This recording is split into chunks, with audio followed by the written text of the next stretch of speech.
Hey guys, welcome to the first Friday Average Money episode. And you can tell it's a Friday podcast because your boy is bringing in the intro. I'm trying to step up Brad's game a little bit. Now, let's be honest, Brad can do this on like one take. This is most likely going to take me 25 takes to get this intro right, but hey, we're going to roll with it. Guys, so for today's episode and our future Friday episodes, Brad and I wanted to do something a little different. We are very passionate about and really wanting to connect with the community. We're wanting to grow our relationship with you guys. We want to get to know our listeners. And I think this podcasting space is going to make that actually a lot easier now that we have the Facebook group set up and everything like that, to where it's easier for us to just go and talk to and find out more about our listeners. Because on YouTube, our subscribers, when you really think about it, I feel like sometimes they're just a number unless you get to see them in the comment sections. But I feel like we're really building a community here, especially when it's about life. It's about different things going on. So we asked you guys over the Facebook group, what's a good idea for some Friday episodes? Brad and I have talked about this in the past. And we thought that having an actual listener leave a voicemail that we can play here live on the podcast, asking Brad and I a question. This could be financially related. It can be lifestyle related or relationship related, whatever it is. But whatever you guys want to ask us, we're going to play the episode here live, or we'll play the voicemail live, and then we'll get Brad and my intake. We may agree, we may disagree, and kind of see where it's going to go from that. So with that being said, I do have our first voicemail for the Average Money podcast, and this voicemail comes from Ben Smith. JJ and Brad, I'm 22 and have $30K in student loans. I just graduated, so I do not have to pay for 6 months. Could be longer because of the virus. I have $40K invested into individual stocks and about $15K into my Vanguard, then probably around $7K into my Navy retirement plan. So being young, should I keep investing or start paying my loans off? I feel that I'm young. I need to take advantage and get into that compound and get it rolling. And also, my plan is to opt into the public service loan forgiveness, where your loans are forgiven after 120 consecutive payments. So should I keep investing or just pay off the loans? Woo! So, first off, JJ, great intro, bud. That was only the second try. You could have introduced me. Oh, crap. All right. Dang it. I knew I was forgetting something. I'm a part of this show too, Yeah, JJ. right. Oh, geez. That's funny. Well, guys, here's Brad Finn. Brad, first of all, thank you, Ben, for the question. Brad, what do you think? Quick background for anybody that's new to the podcast. I'm 38 years old. I'll be 39 in a couple months. And 2 years ago, I had a ton of debt.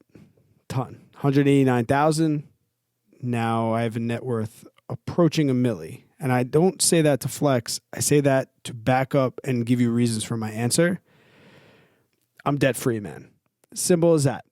It does not matter when you talk about no payments and no months. To me, I hear it. I know I used to think it, but now it's more like just extending that stay of execution, and like time is just so important. And I know that like people will be like, time in the market better, because you mentioned compound interest. You have the ability to be very close to being debt free right now, and then jumping right back in the market. How much time are you really going to lose by becoming debt free? And as far as like the future and forgiveness, I'm never a fan of forgiveness programs. I'm a teacher. I could have worked in a poor district or a low income district and worked towards forgiveness. If there's anything I've learned, it's don't depend on the government to be trustworthy and your town. Like, don't plan on that forgiveness, because all it takes is one politician to take all that away from you. If I was 18, if I was you, I'm super stoked on everything that you've done in your just different investing platforms. I'm going to be debt free. That feeling is worth so much. And if I was young and know what I know now, I'd give almost anything to be debt free at 22 years of age. So do you think he should invest it all while paying off his student loans? See, that's tough too, because that tickles in on personal finances because I feel like there's two extremes.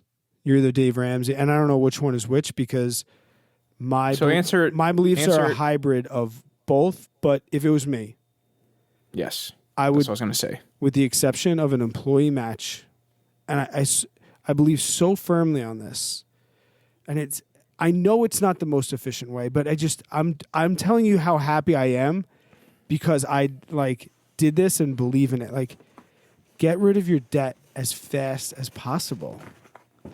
Just become debt free. Now, you have to be. I don't know. Be debt free. Yeah. No, that's a great answer. Well, you asked like would I invest at all, and I probably didn't answer that question, but I don't want to not answer the question. You asked if I should he invest in all, and I said with the exception of a company match, I'm going to pay off my debt first. Okay. Yeah. Got it. So pretty much 100% agree with your answer. I definitely think the whole 120 month waiting to let it be forgiven, no way am I riding on that. I strongly believe with Brad on don't trust the government because anything could change, anything could happen. You're also going to have to live with that debt for knowing it's there for 10 years. You just don't want to have to deal with it. Yeah. I say don't wait the 120 months. That's first and foremost. Now, when it comes to investing, paying off your student loans, what should you do first? I 100% agree with Brad on being debt-free. I think debt-free is what everyone should be unless the debt's making you money, like for a real estate investment or whatever. We're talking consumer debt here. 100% agree with you. Yes, he needs to be debt-free ASAP.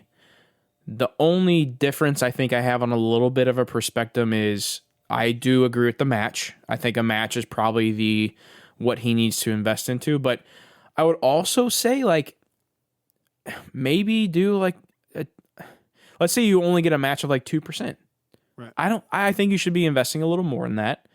If you have a relatively higher match, like a 6 to 10, I would probably feel okay being okay, let me just do this 401k up to the 6% match, and then I'll pay off my debts as I go. I would think especially at such a young age, I think that's a great move.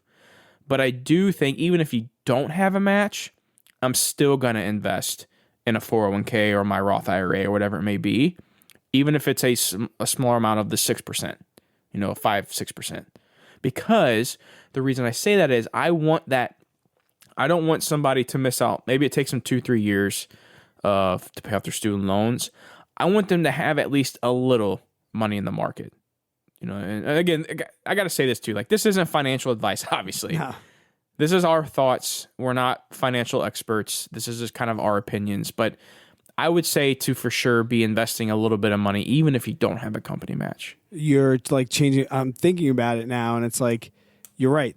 The Roth IRAs are time sensitive. You can only invest a certain amount in that year. So great point, by the way. So maybe, but all right. So let's take it now to our current trading philosophies, which I think that we're pretty similar on, and that's maybe 10% of your net worth is going to be spec plays and maybe growth stocks, maybe up to 15%. Most of it's going to be a large majority is going to be going to something a little bit more secure, like even index funds or something like that. Think of your investing as your spec play, but put 90% of your pie on your debt.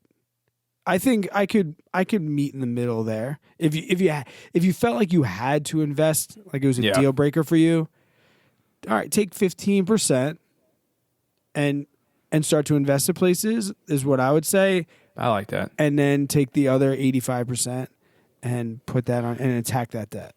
So let me roll it into this then. So that 15% you're investing your money into, what are you putting your money into? Are you going stocks? Do you recommend putting any money into single stocks or just put it all on index funds for the conservative passive investment until you get that debt paid off? What's your thought on that? I'm going Roth IRA first and foremost. That's always going to be my number one for anybody at any stage in life. Max out the Roth IRA first. But I wish I wish I didn't believe so much in the simple path to wealth and index fund investing, because I can look at the top 10. I can pretty much match VTSAX by just going on and matching the top stocks that they use and pick individual stocks. But I feel like the stock market for me is a hobby. And at the end of the day, when I want to go on vacation and turn my brain off, it's comforting to know that a large majority, about 85% right now, is in VTSAX and the total stock market index fund, because I can use that other percentage to go around, have some fun, trade some options, buy some calls if I need to. But like, if I want to be like, I'm going to take a month and not look at the stock market, I'm still okay, because people get rich faster than me, but people are better looking than me. It's that doesn't really matter to me that much. I'm going to 100% agree with you on that. I would even say, like, as that starting point, I think a newer investor needs to put 100% into index funds until their debt's paid off, because you don't want to have to be worrying about that. Your focus is to pay off this debt. But as you get that built up, you get that initial fluff in the index funds and it's majority of your portfolio, for sure, buy some stocks. Try and beat the market. If you think you can outplay the market and beat it, then try. With a smaller percentage of your net. Yeah. I mean, my YouTube channel is all about stocks. All about stocks. That's all I talk about. But majority of my portfolio is in index funds. I love stocks. I love buying stocks. I love researching them. But when it comes down to it, I know for a fact that I will most likely not. I'm not going to be the next hedge fund, and even the hedge fund guys aren't even beating the market. So, yeah, I may have a good 10-year run and beat the market by 10, 15%, or even 2, 3%. Or I may have a few years after that where I don't beat the market and it beats me by much more, or, vice versa. So I'm a big believer in index funds, and especially while you're going through your debt payoff stage, to invest 100% in index funds. Yeah. So it's kind of, I think we can agree that getting as close to debt free as fast as possible is definitely there. If you need to invest, you're not a bad guy. You're investing. If you are going to invest while paying off debt, let's start with the index funds, or at least something that's a little more secure, so that your focus is more geared towards the debt, and investing a little bit of money is just to scratch that itch. Boom. Love it, man. We nailed it. I love it. I wish Let us know. I wish it wasn't so early. I mean, we just posted that link. I wish we had 5 more to do. Yeah. So yeah, no. Leave us a voicemail. For sure. And let us know your thoughts. Like, I'm sure Ben probably doesn't mind. Like, I want to hear everyone's thoughts on the Facebook page. Like, what do you think about Ben's question? Do you think agree, disagree with Brad and I? What would be your play on it? Let's be a community. Let's be a community, man. Absolutely. Yeah, I'm looking forward to these. I think these are going to be a lot of fun. It'll be another way, too, that everybody gets to listen in on. We'll probably release some early Friday morning, I'm guessing, too. So if you're going to work, you can still listen to it before, on your ride in or whatever. And then on Monday's episode coming up, we make a couple predictions about, how big the channel is going to be and things like that. And I hope that one day that our entire podcast is just answering questions. That'd be sweet. That would be awesome. Or the next Dave Ramsey's. You guys giving us content makes life amazing. Yes, it makes it so much easier. You started us off, JJ. You sign us off, bud. All right, sounds good. Guys, I hope you enjoyed the first Friday voicemail question asking podcast, whatever we want to call it. But we look forward to answering many other questions down the road. And guys, we do really appreciate every single one of you who take the time to listen to us during their day. It really does mean a lot to Brad and I. We love doing this. This is fun for Brad and I, but the fact that you guys do take the time out of your day to listen to us, to see what our opinion is and what we think about certain things, it really does mean a lot to Brad and I. So guys, thank you so much for listening. Until the next one, you all take care.